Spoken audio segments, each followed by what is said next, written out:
Sarah Martinez had always been too trusting.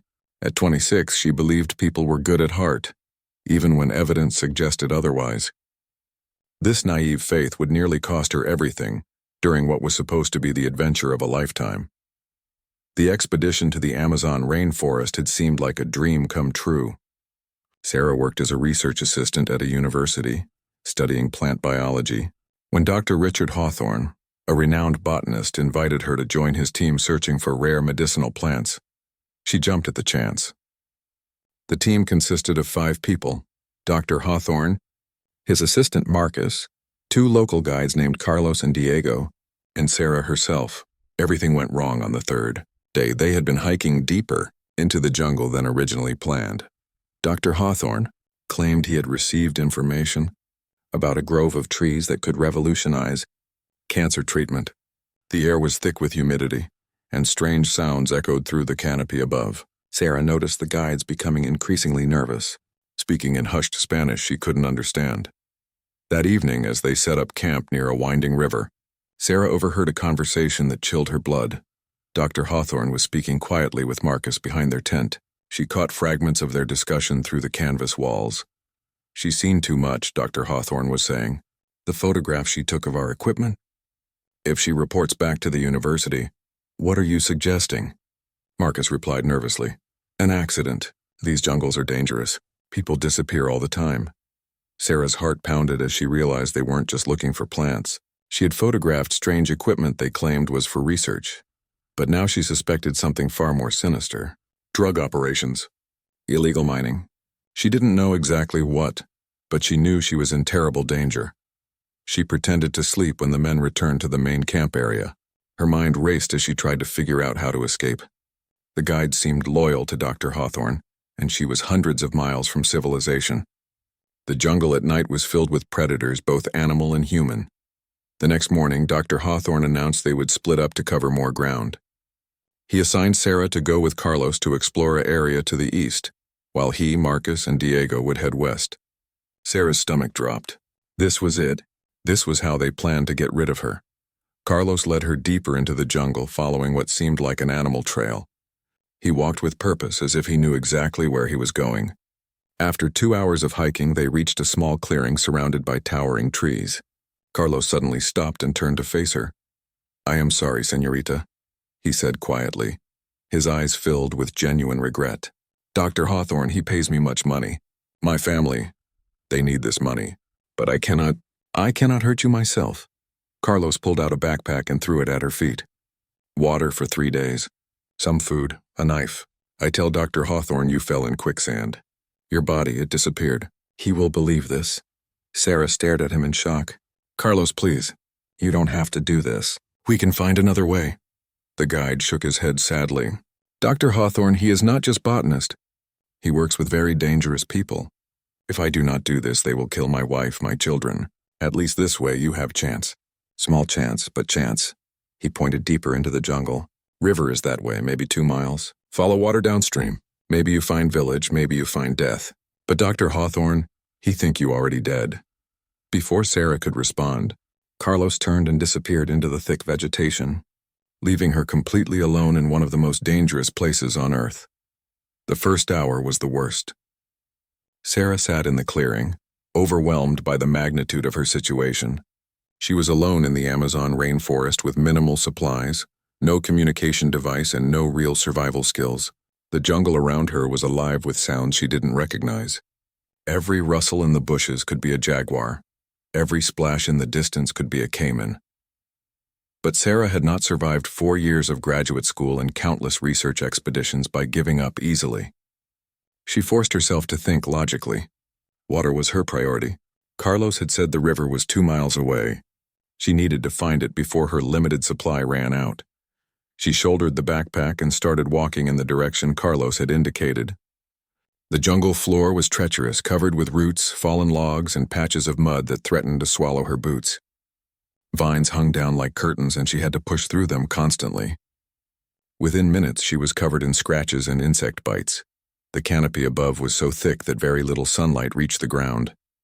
Sarah had to rely on a small compass Carlos had included in the survival pack. She tried to maintain a steady eastern direction, hoping to intersect with the river. After what felt like hours of struggling through the undergrowth, she heard it, the sound of flowing water. Relief flooded through her as she pushed through a final wall of vegetation and found herself standing on the bank of a brown, fast-moving river. The water was muddy and filled with debris, but it was water nonetheless. Sarah knew she would have to purify it somehow before drinking, but at least she had found her lifeline. She followed Carlos's advice and began walking downstream, staying close to the riverbank. As the day wore on, Sarah's situation became more desperate. The jungle was incredibly hot and humid, and she was sweating constantly. Her water supply was dwindling faster than she had hoped. Worse, she began to realize just how lost she truly was. The river seemed to wind endlessly through the jungle with no signs of human habitation. Night fell like a curtain in the rainforest. One moment there was dim light filtering through the canopy. The next moment Sarah could barely see her own hand in front of her face. The sounds of the jungle at night were terrifying. Howls, screeches, and splashing sounds came from all directions. She found a large tree to shelter under and tried to make herself as small as possible. Sleep was impossible. Every sound made her jump. She clutched the knife Carlos had given her, though she knew it would be useless against most jungle predators. As the long hours passed, Sarah began to wonder if Carlos had actually done her a favor, or if he had simply condemned her to a slower, more frightening death than whatever Dr. Hawthorne had planned. But as the first gray light of dawn began to penetrate the jungle canopy, Sarah made a decision that would change everything. She was not going to die in this jungle. She was going to survive, and she was going to expose whatever criminal operation Dr. Hawthorne was running. She had no idea that help was closer than she could possibly imagine, or that her presence in this remote part of the Amazon had already been detected by people with the skills and training to survive in the world's most dangerous places. Sarah's second day alone in the Amazon began with a discovery that made her blood run cold. As she knelt by the river to refill her water bottle, she noticed something floating in the muddy current. At first she thought it was just debris, but as it drifted closer she realized it was a piece of fabric. Bright orange fabric that looked exactly like the shirt Marcus had been wearing. Her hands trembled as she used a stick to fish the torn piece of cloth from the water. It was definitely from Marcus's shirt, and there were dark stains on it that looked suspiciously like blood. Had Dr. Hawthorne eliminated his own assistant too? The thought sent chills down Sarah's spine. If Hawthorne was willing to kill his longtime partner, then Carlos's family was definitely in danger, and her own situation was even more desperate than she had realized. The fabric told her something else important. She wasn't the only one who had been abandoned in this jungle. But unlike her, Marcus hadn't been given supplies or a head start. She wondered grimly if she would find more evidence of his fate downstream. Sarah forced herself to focus on immediate survival needs. Her water was running low, and she hadn't eaten since the previous morning. The energy bars Carlos had packed wouldn't last much longer. She needed to find food. But everything in the jungle seemed either poisonous or dangerous to obtain. She remembered a survival show she had watched, where the host ate grubs found under rotting logs. The thought made her stomach turn, but she was beginning to understand that squeamishness was a luxury she couldn't afford. Sarah found a fallen tree and began carefully removing pieces of bark, looking for any insects that might be edible. Her search was interrupted by a sound that made her freeze. Voices speaking in English. Sarah crept toward the sound, moving as quietly as possible through the undergrowth. Through a gap in the vegetation, she could see a small clearing where 3 men were sitting around what looked like a temporary camp. Her heart leaped with hope until she got close enough to see their faces clearly. They weren't rescuers. They were soldiers, but not the kind who would help her. These men wore no official uniforms, and their equipment looked expensive and well-maintained. Mercenaries, she realized. They had to be part of whatever operation Dr. Hawthorne was running. "The girl should be dead by now," one of them was saying in heavily accented English. Carlos said he left her with minimal supplies 2 days ago. "Hawthorne wants proof," another replied. "We need to find the body. In this jungle? After 2 days? The caimans and piranhas have probably scattered her bones across 50 miles of river." Sarah's blood turned to ice as she listened to their casual discussion of her death. These weren't just mercenaries. They were hunters, and she was their prey. The third man, who seemed to be their leader, stood up and shouldered his rifle. "Orders are orders. We search the river downstream for another day. If we find no trace, we report back that the jungle claimed her. Sarah began backing away carefully, but her foot caught on a root. She stumbled, and a branch snapped loudly under her weight. All three men immediately went silent and turned toward her hiding spot. "Did you hear that?" the leader whispered. Sarah didn't wait to hear more. She turned and ran as quietly as she could, crashing through the jungle vegetation. Behind her, she could hear the mercenaries spreading out, beginning to search the area systematically. For the next several hours, Sarah played a deadly game of hide-and-seek. She used every trick she could think of, doubling back on her trail, wading through shallow parts of the river to mask her scent, hiding in dense thickets until the voices passed by. Her university biology training had taught her about animal behavior and forest ecosystems, knowledge that now meant the difference between life and death. But the mercenaries were professionals, and they knew the jungle too. Several times, Sarah barely avoided detection, once hiding underwater in a stagnant pool while boots passed just feet from her head.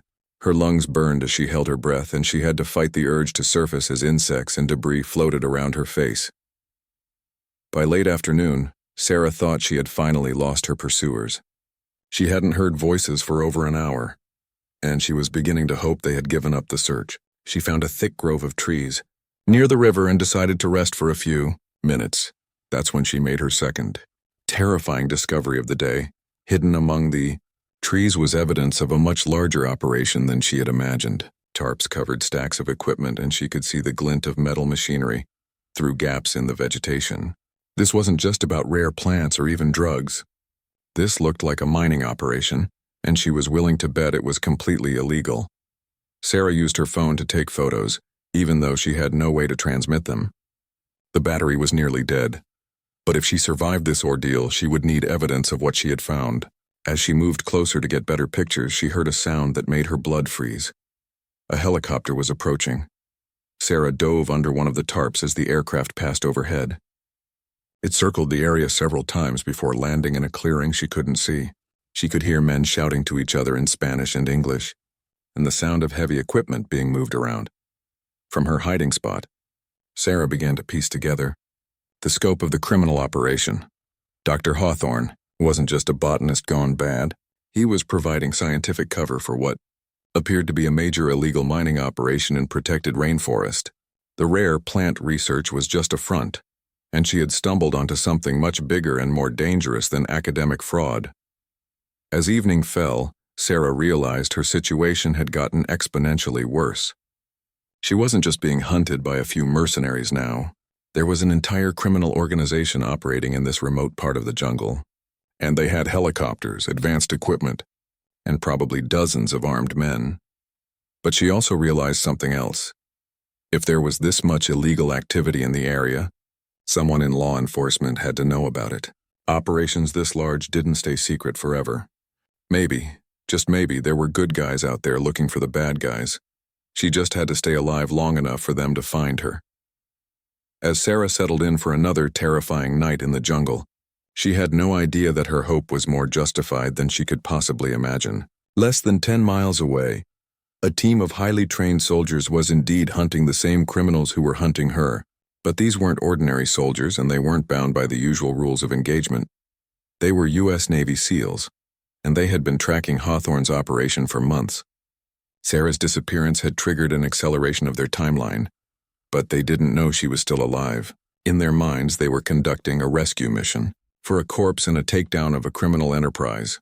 What they didn't expect was to find a frightened but determined young woman who had managed to survive 3 days in one of the world's most hostile environments, and who had inadvertently gathered intelligence that would prove crucial to their mission. Lieutenant Commander Jake Morrison had been leading SEAL operations in hostile environments for 12 years, but the Amazon rainforest still challenged him in ways that urban combat never could. The jungle was alive, constantly moving and changing, and it demanded a different kind of respect than human enemies.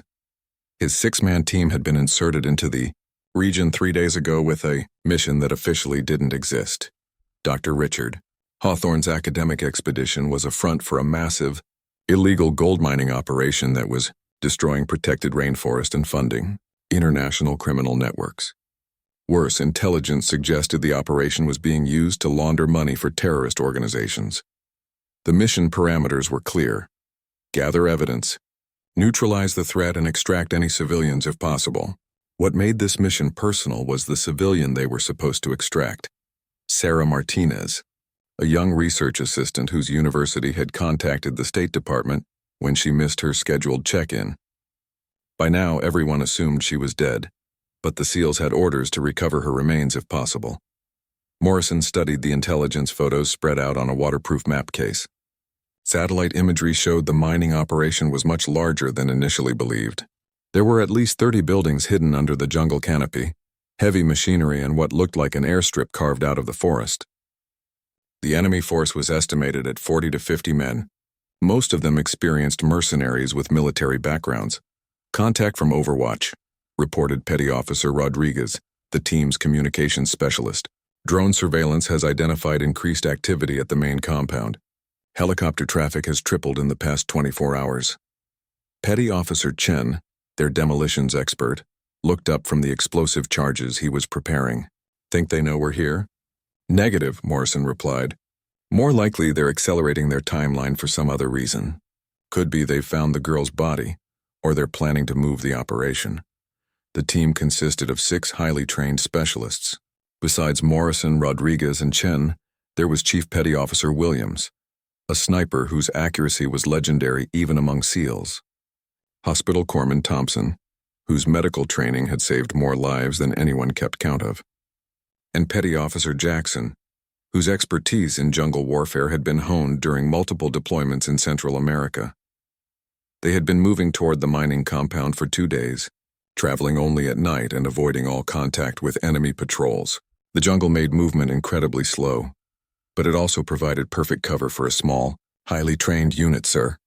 Williams whispered from his forward observation position. I've got movement 200 meters to our east. 3 individuals moving parallel to our route. Morrison brought up his binoculars and studied the area Williams had indicated. Through the vegetation, he could see 3 armed men moving through the jungle with purpose. They weren't on a patrol pattern. They were searching for something. Hunter team, Jackson observed quietly. They're looking for someone. The implication hit Morrison immediately. If there were active search teams out, it might mean Sarah Martinez was still alive. The university had reported her missing 4 days ago.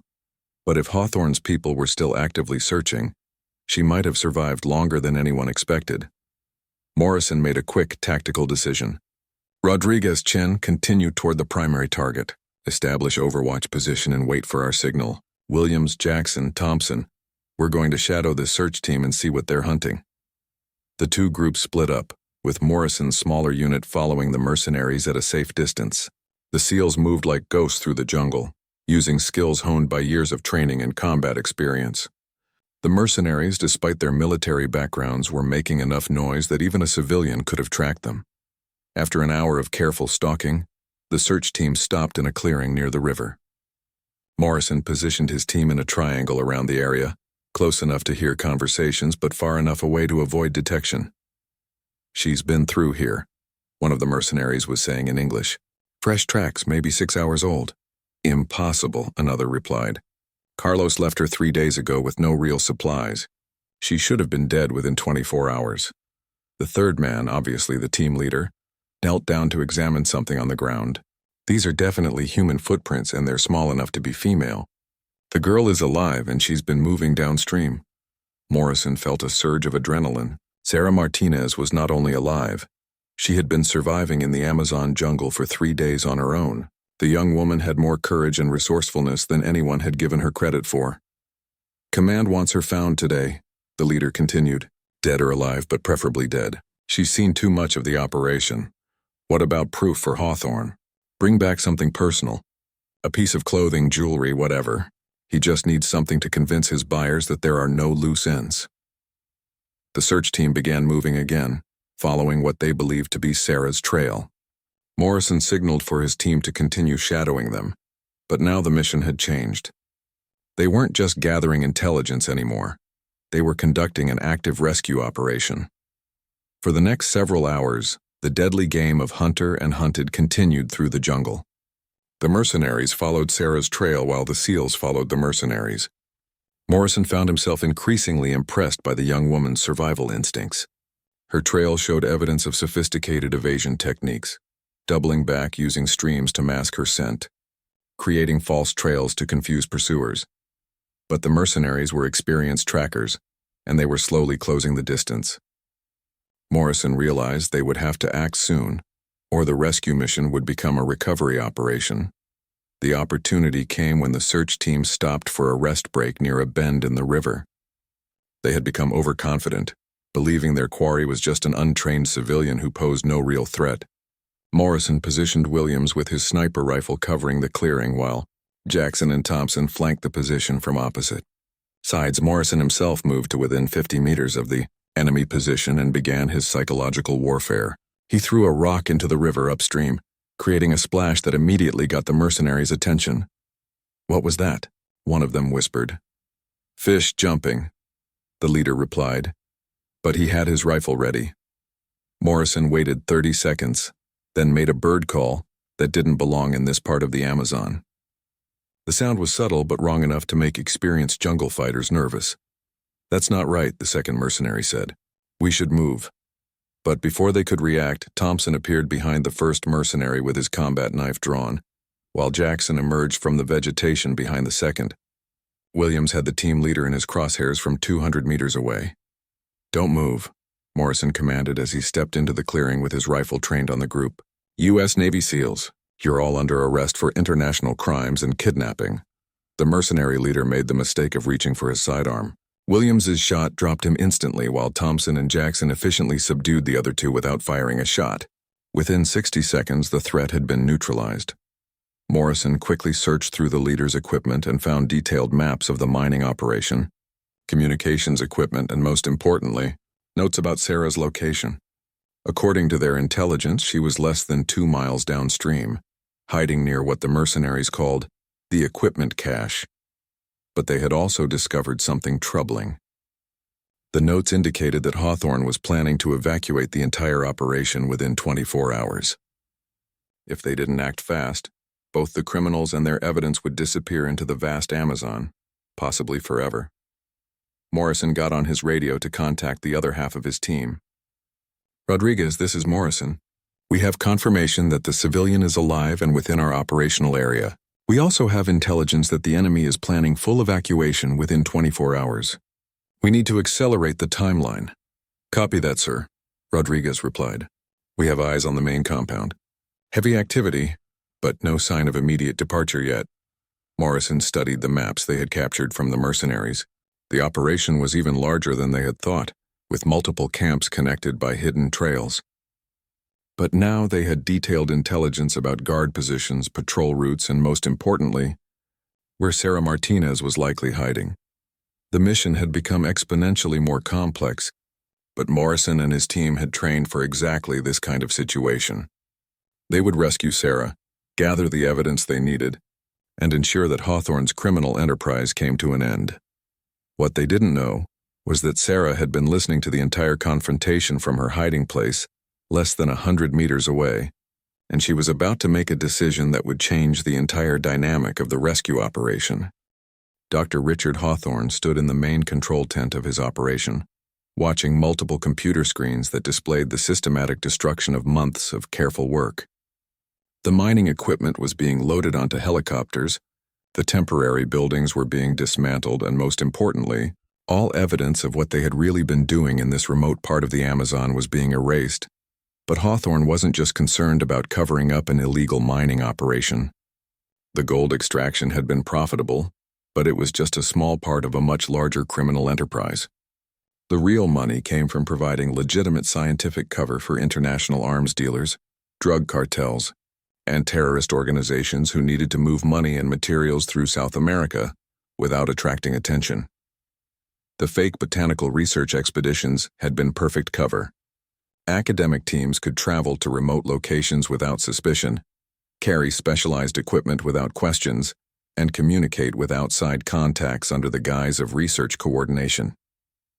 For 2 years, the operation had generated over $50 million in profits while appearing to be nothing more than university-sponsored environmental research. Sarah Martinez had threatened all of that by being too observant and asking too many questions. Worse, She had photographed equipment that could have exposed the entire network if analyzed by the right people.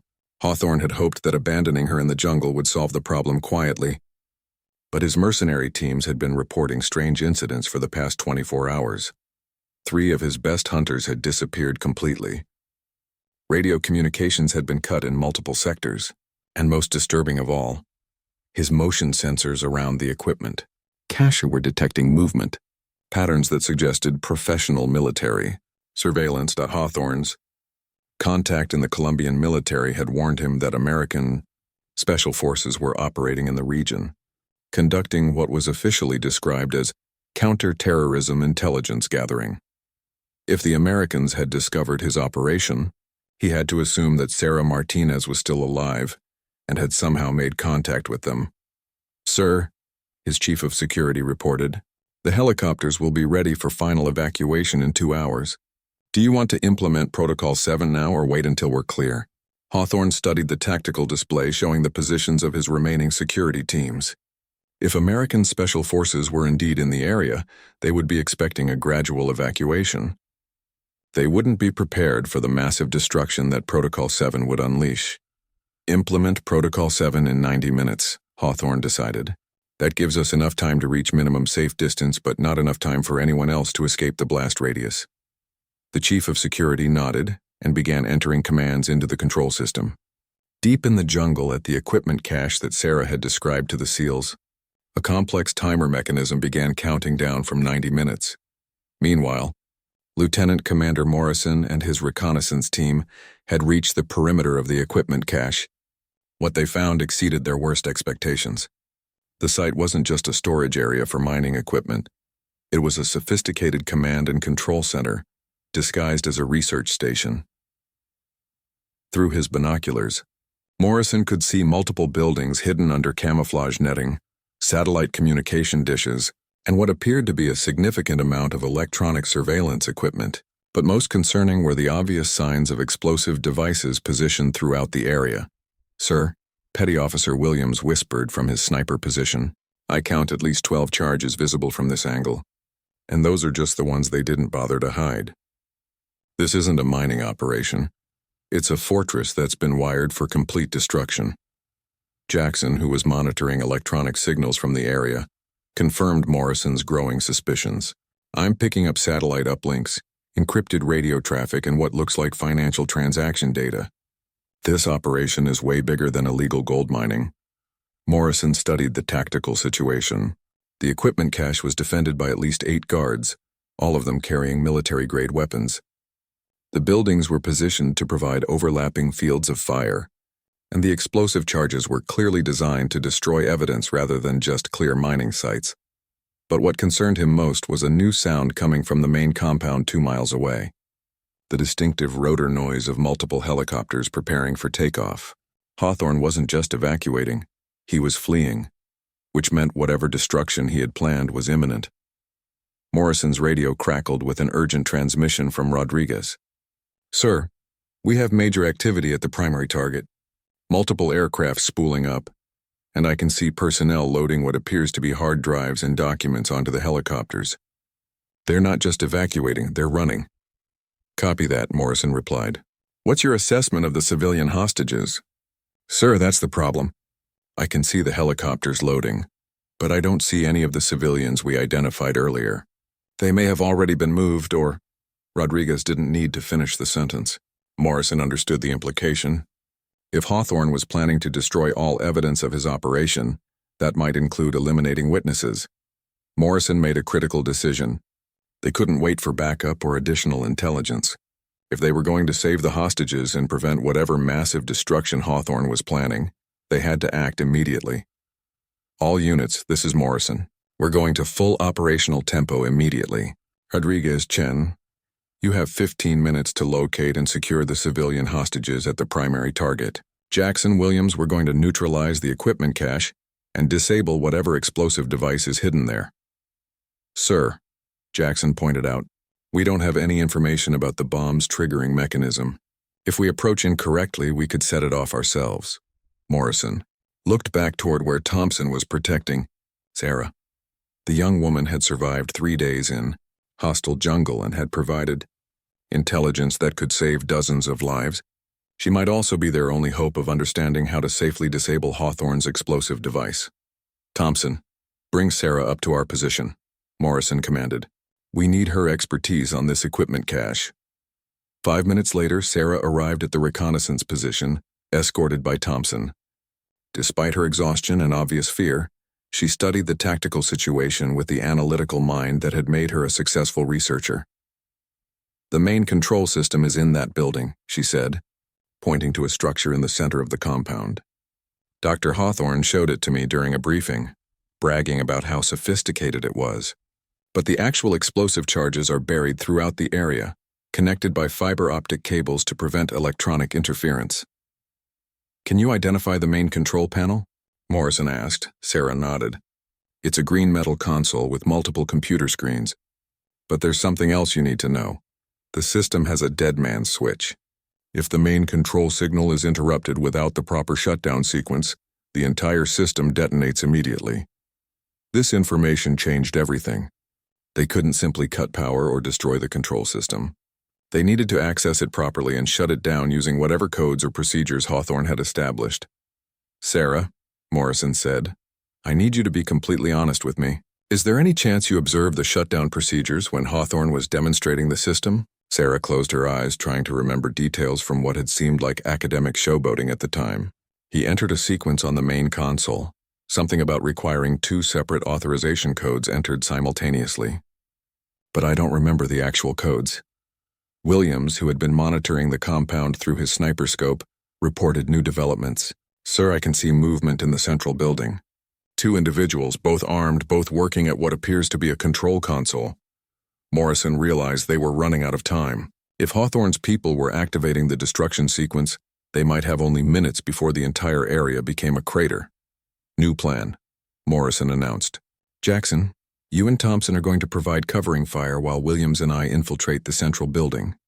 We're going to capture whoever is operating that control system and force them to shut it down properly. Sir, Sarah interrupted, there's another way. The system has a manual override, but it requires physical access to the explosive charges themselves. If someone could reach the primary charge and disconnect the fiber optic trigger, the entire system would be disabled. Morrison studied the layout of the compound. The primary charge would be the most heavily defended position, probably buried underground and protected by multiple guards. But it was also their only guarantee of preventing the massive explosion. Where's the primary charge located? Morrison asked. Sarah pointed to an area behind the main building. There's a concrete bunker about 50 meters northeast of the central building. Dr. Hawthorne called it his insurance vault. The primary charge is inside, along with backup control systems. Morrison looked at his team. They were facing a tactical nightmare, a heavily defended position, multiple civilian hostages, and an unknown but extremely short timeline before massive destruction. But they were Navy SEALs, and impossible missions were their specialty. All right, people, Morrison said. We're going to hit them from multiple angles simultaneously. Rodriguez Chen, you have 10 minutes to locate and extract the hostages from the main compound. Jackson, Thompson, you're going to assault the central building and capture the personnel operating the control system. Williams and I are going to infiltrate that concrete bunker and manually disable the primary explosive charge. As the team prepared to implement the most dangerous mission of their careers, none of them knew that Dr. Hawthorne had already departed in the first evacuation helicopter, leaving behind a skeleton crew with orders to ensure that Protocol 7 proceeded as planned, regardless of casualties. The countdown timer in the bunker showed 67 minutes remaining, but the men left behind had been given authority to accelerate the sequence if they came under attack. The next few minutes would determine whether the Amazon jungle became the site of a successful rescue mission or a massive explosion that would be heard for 50 miles in every direction. The simultaneous assault began at exactly 13:47 hours local time. Rodriguez and Chen approached the main compound from the east, using the thick jungle vegetation to mask their advance toward the buildings where the civilian hostages were believed to be held. At the same time, Jackson and Thompson began their approach to the central control building, while Morrison and Williams moved toward the concrete bunker that housed the primary explosive charge. Sarah remained at the overwatch position with strict orders to retreat deeper into the jungle if the mission went wrong. She watched through binoculars as the highly trained soldiers moved with deadly precision through the compound that had been her prison for days. Rodriguez reached the main compound first and immediately identified a problem. The helicopters were still loading equipment, but he could see armed guards herding a group of civilians toward one of the aircraft. The hostages weren't being rescued. They were being evacuated as potential witnesses who would need to be eliminated once they reached a more remote location. "Morrison, this is Rodriguez," he reported quietly into his radio. "I have eyes on 6 civilian hostages being loaded onto a helicopter. They're not being left behind. They're being transported, probably for execution at a different location." Morrison cursed silently as he processed this information. The mission had just become exponentially more complex. Not only did they need to disable the explosive device, they also had to prevent the helicopter from departing with the hostages. "Rodriguez, you and Chen take down that helicopter before it can lift off," Morrison commanded. "Disable the aircraft, but try to minimize casualties among the hostages." "Copy that, sir." "Chen, you take the tail rotor. I'll handle the main engine." The 2 SEALs moved into position around the helicopter. Chen placed a small explosive charge on the tail rotor assembly, while Rodriguez prepared to disable the main engine with a carefully placed shot. The timing had to be perfect. They needed to ground the aircraft without causing an explosion that would kill the civilians inside. Meanwhile, Jackson and Thompson had reached the central control building. Through the windows, they could see 2 men working frantically at a computer console. One of them appeared to be entering codes into the system, while the other was speaking rapidly into a radio headset. "Sir, they're definitely activating something," Jackson reported. The timer display on their console shows 58 minutes and counting down. Thompson studied the tactical situation. 2 targets, both armed, both focused on their console work. "We can take them alive if we breach simultaneously from opposite sides." "Do it," Morrison replied from his position approaching the concrete bunker. Jackson and Thompson moved to opposite sides of the building. On Thompson's signal, both SEALs threw flashbang grenades through the windows and immediately breached the structure. The 2 mercenaries were stunned by the explosions and blinded by the intense light, allowing the SEALs to subdue them without firing a shot. "Control building secured," Thompson reported.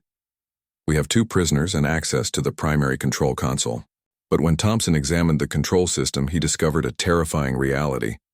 The countdown timer showed 56 minutes, but there was a second display that indicated acceleration protocol activated. Whatever that meant, it couldn't be good. Morrison and Williams had reached the concrete bunker that housed the primary explosive charge.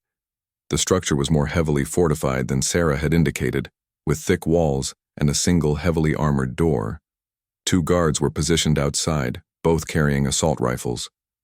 Williams positioned himself for sniper coverage while Morrison approached the bunker from the blind side. Using hand signals, Morrison indicated his plan to Williams. Simultaneous takedown of both guards, followed by immediate breach of the bunker. The 2 guards never knew what hit them. Williams' shot dropped the first guard instantly, while Morrison eliminated the second with a knife attack that was both silent and deadly. Within seconds, they had access to the bunker entrance. But when Morrison tried to open the armored door, he discovered it was locked with an electronic security system that required both a key card and a numerical code. Even worse, he could hear the distinctive sound of an automated countdown system coming from inside the bunker. "Thompson, I need those prisoners to provide access codes for the bunker," Morrison reported urgently.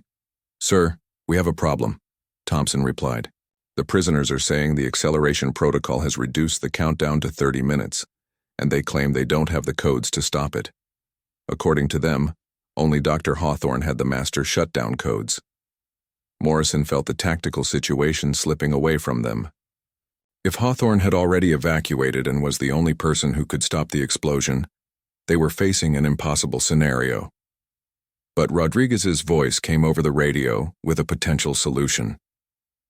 "Sir, we've disabled the helicopter and secured the hostages. One of them claims to be Dr. Elizabeth Warren from MIT. She says she's been working on the electronic systems for what she thought was earthquake monitoring equipment. She might be able to help with the shutdown procedures." Morrison made a command decision. Rodriguez, bring Dr. Warren to the bunker immediately. Williams, help me figure out how to breach this door without setting off whatever's inside. While Rodriguez escorted Dr. Warren toward the bunker, Morrison and Williams examined the electronic lock system. Williams, whose expertise included electronic warfare, identified the security system as military-grade but not impossible to overcome.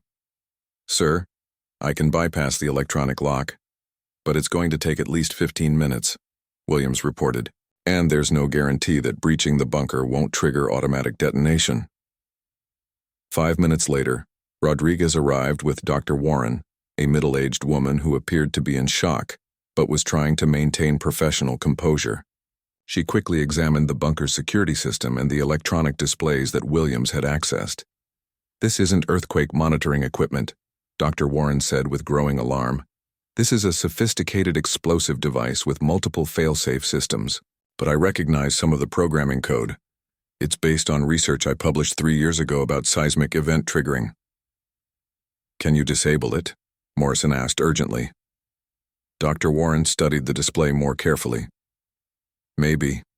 The system is designed to prevent unauthorized shutdown, but there's always a fail-safe for the person who installed it. If I can access the core programming, I might be able to identify the master override sequence. Williams successfully bypassed the electronic lock, and the bunker door slowly opened to reveal a sophisticated underground chamber filled with electronic equipment and what appeared to be enough explosives to level several city blocks. In the center of the chamber was a console identical to the one in the control building, but this one showed more detailed information about the explosive system. Dr. Warren immediately went to work, her fingers flying over the keyboard as she tried to access the core programming. 22 minutes remaining, she announced, sweat beading on her forehead despite the cool air in the bunker. The system is more complex than I thought. It's not just one explosive device. It's a network of charges spread throughout several square miles of jungle, all designed to trigger simultaneously. Morrison realized that Protocol 7 wasn't just about destroying evidence of the mining operation. It was designed to eliminate a vast area of rainforest, probably to cover up multiple criminal enterprises and eliminate any possibility of forensic investigation. Dr. Warren, what do you need to shut this down? Morrison asked. Time, she replied without looking up from the console. And luck. Dr. Hawthorne built in multiple layers of security, and each one I bypass reveals another obstacle. But I think I can see the pattern of his programming logic. Outside the bunker, the rest of Morrison's team was securing the area and evacuating the rescued hostages to safe distances. But everyone knew that if Dr. Warren couldn't crack Hawthorne's security system in the next 20 minutes, all of their efforts would be meaningless. The timer continued counting down relentlessly. 19 minutes, 18 minutes, 17 minutes. In the depths of the Amazon jungle, one brilliant scientist was racing against time to prevent an ecological disaster that would be felt for generations. And somewhere in the distance, the sound of Dr. Hawthorne's evacuation helicopter was growing fainter as the man responsible for this potential catastrophe escaped toward the horizon, confident that his deadly insurance policy would eliminate all evidence of his crimes. Dr. Elizabeth Warren's fingers moved across the keyboard with desperate precision as the countdown timer displayed 12 minutes remaining. Sweat dripped onto the console as she worked through layer after layer of Hawthorne's security protocols, each one more sophisticated than the last. I've got it, she suddenly announced. Hawthorne used my own research against me, but that means I understand his logic better than he thought. The master override isn't just a code. It's a sequence of environmental data points that have to be entered in perfect synchronization. Morrison watched the timer. 11 minutes, 10 minutes, 9 minutes. What kind of environmental data? Temperature, humidity, barometric pressure, soil composition readings from this exact location, Dr. Warren explained rapidly. Hawthorne built the system to require data that only someone physically present at this site could obtain. He thought it would prevent remote deactivation. Williams immediately began gathering the required readings using equipment from the SEAL team's tactical kit. But as he worked, Dr. Warren discovered another layer of complexity. There's more, she said, her voice tight with stress. The system requires biometric confirmation from an authorized user. Hawthorne programmed it to accept his fingerprints, retinal scan, and voice pattern. Without those, even the correct environmental data won't stop the countdown. Morrison felt his heart sink. If the system required Hawthorne's physical presence to shut down, they were facing an impossible situation. The criminal mastermind was already miles away in his evacuation helicopter, safely beyond the blast radius. But Sarah Martinez, who had been listening to the radio communications from her overwatch position, suddenly spoke up on the emergency frequency. "Wait, I remember something from the expedition." Dr. Hawthorne was paranoid about equipment failures. He mentioned backup authorization procedures for critical systems. "Sarah, this is Morrison. What kind of backup procedures?" He said something about emergency overrides that could be activated by two authorized researchers working together. He wanted to make sure the system could be shut down if something happened to him during field operations. Dr. Warren looked up from the console with new hope in her eyes. "That's it. I can see the backup protocol in the code structure. It requires simultaneous authorization from two different researchers who were involved in the original system design, but I need another person who has been authenticated by the system." Morrison realized what she was suggesting. Sarah was part of the original expedition. The system might recognize her as an authorized user. "Rodriguez, bring Sarah to the bunker immediately," Morrison commanded. "And tell her to move fast. We have 7 minutes left." While Rodriguez raced to escort Sarah to the bunker, Dr. Warren continued working on the override procedures. The system was incredibly sophisticated, designed to prevent exactly the kind of intervention they were attempting. But Hawthorne's paranoia about equipment failures had created a vulnerability he probably never expected would be exploited.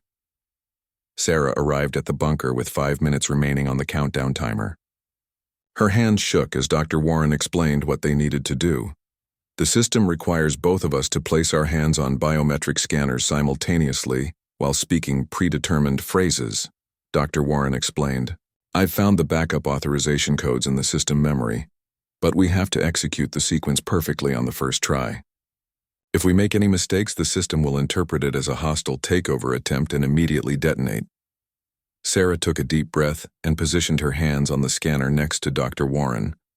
Around them, the SEAL team maintained security while monitoring radio communications from the main compound.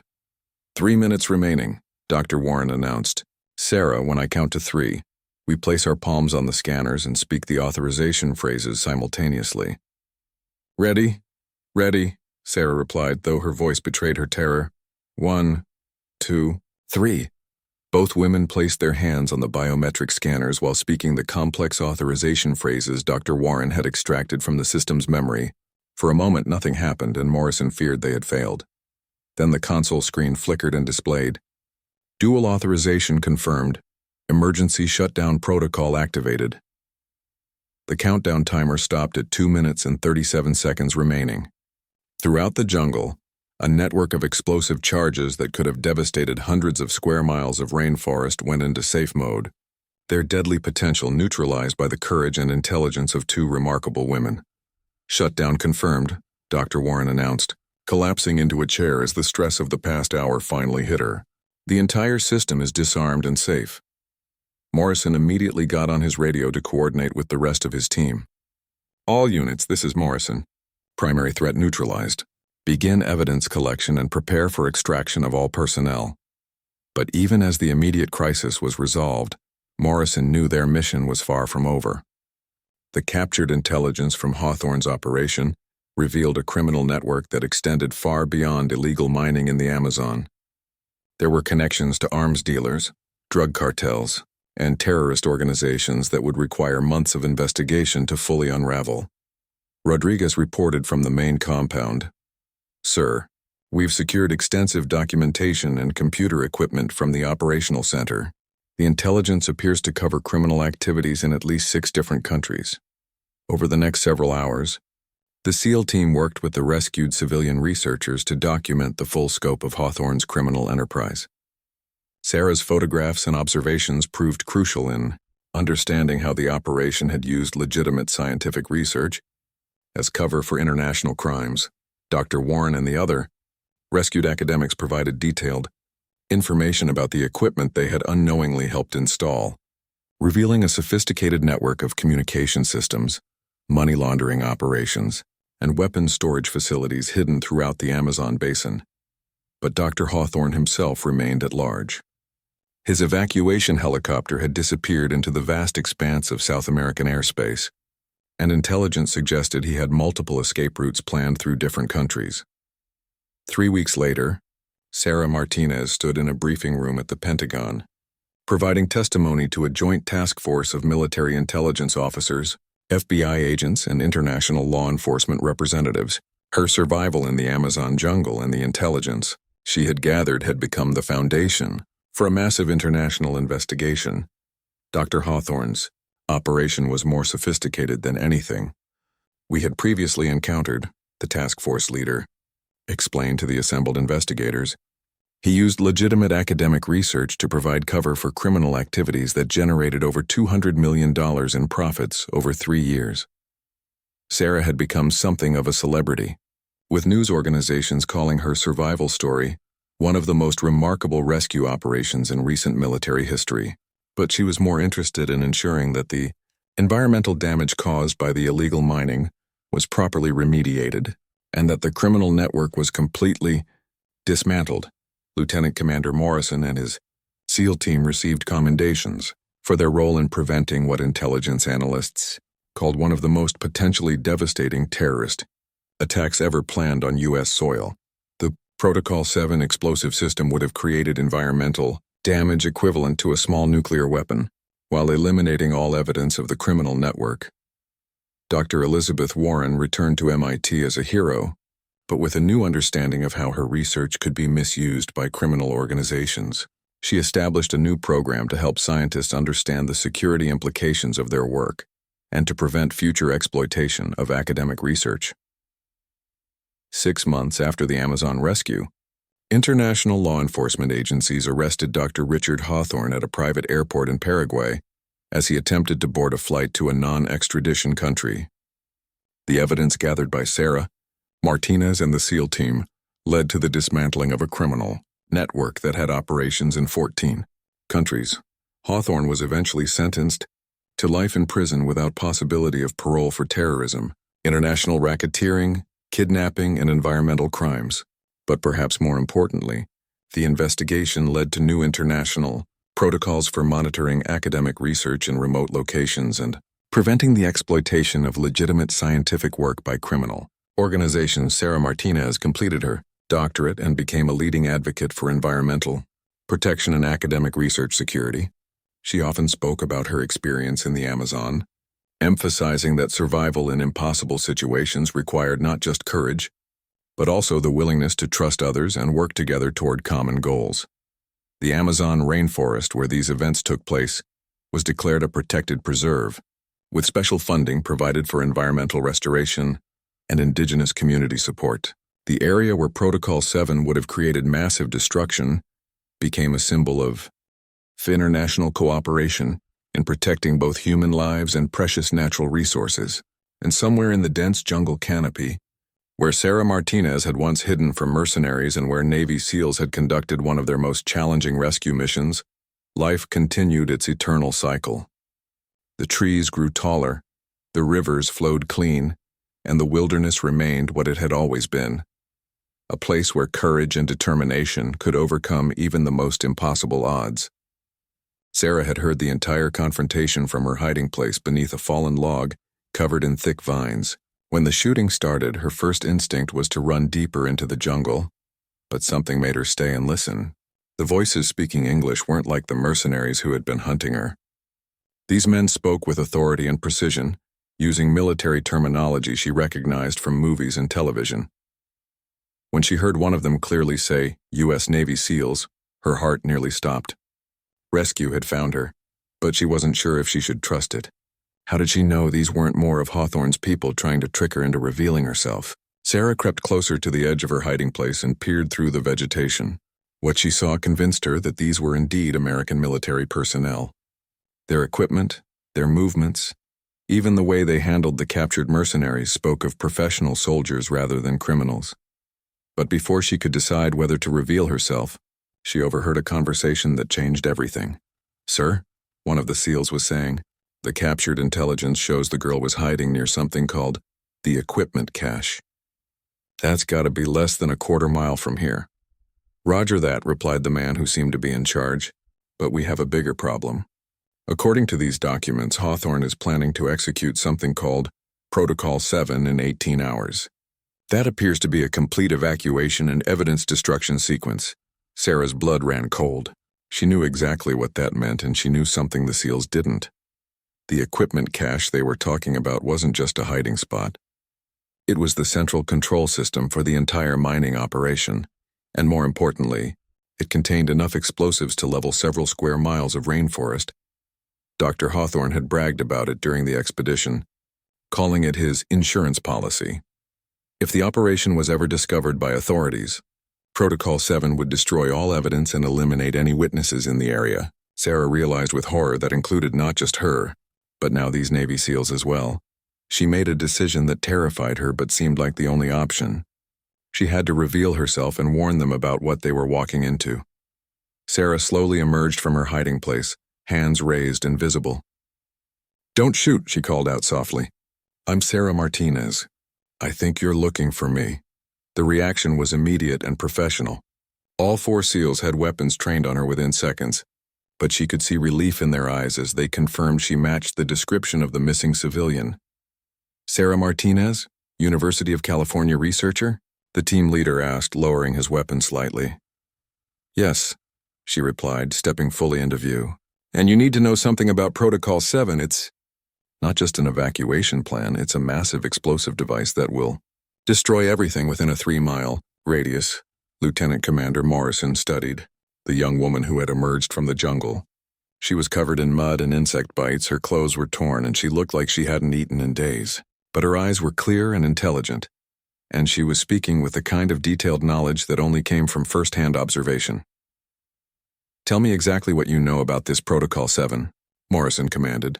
Sarah quickly explained what she had overheard during the expedition, describing the central control system hidden in the equipment cache and Hawthorne's boasts about his fail-safe plan.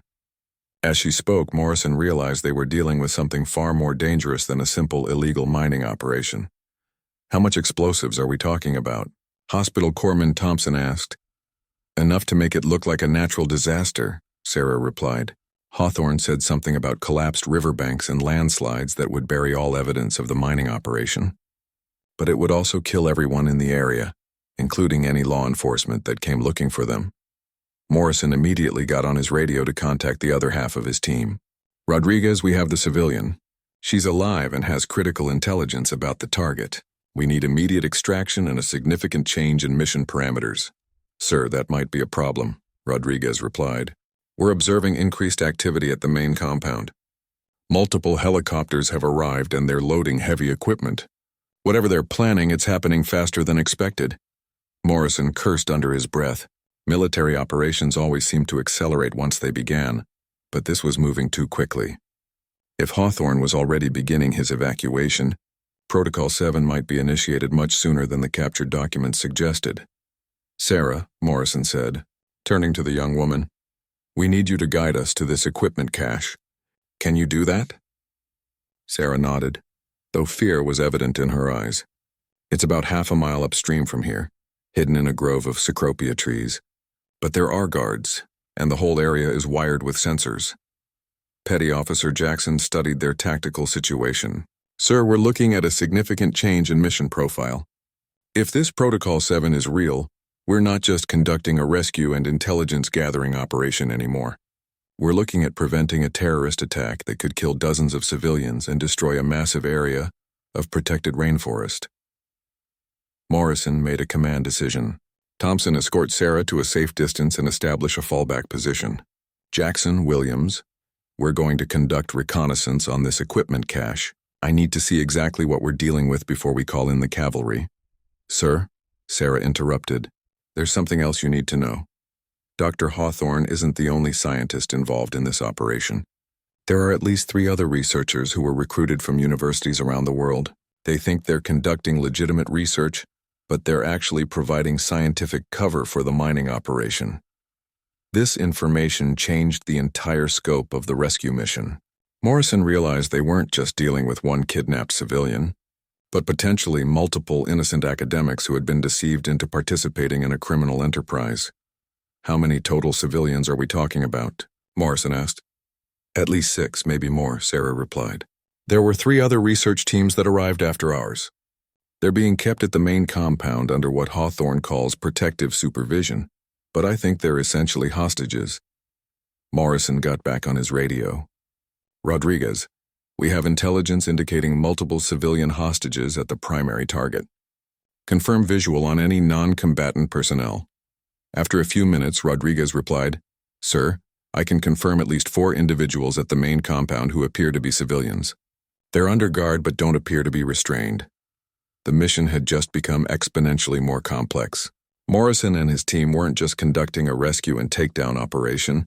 They were now dealing with multiple hostages, a massive explosive device, and an enemy force that was preparing to evacuate while potentially killing everyone in the area. But Morrison had faced impossible odds before, and his team was trained for exactly this kind of multi-objective operation. The key would be coordination, timing, and using their superior training and equipment to maximum advantage. All right, people, Morrison announced to his team, we're going to adapt and overcome. Jackson, Williams, we're moving to reconnaissance the equipment cache immediately. Thompson, keep Sarah safe and be ready for rapid extraction. Rodriguez, Chen, maintain surveillance on the primary target but be prepared for immediate action if they begin evacuation procedures. As the SEALs began implementing their new battle plan, Sarah realized that her ordeal in the jungle was far from over. In fact, the most dangerous part was just beginning. But for the first time in 4 days, she felt something she had almost forgotten. Hope. The Navy SEALs were legendary for their ability to accomplish impossible missions, and she was about to witness that legend in action. But she also understood that the next few hours would determine whether anyone survived Dr. Hawthorne's deadly insurance policy, or whether the Amazon jungle would become their tomb. Morrison led Jackson and Williams toward the equipment cache, moving with the deadly efficiency that made Navy SEALs the most feared special operations force in the world. Behind them, Thompson stayed with Sarah, ready to protect the civilian who had provided intelligence that might save dozens of lives. None of them knew that Dr. Hawthorne had already made the decision to implement Protocol 7, and that the countdown to massive destruction had already begun.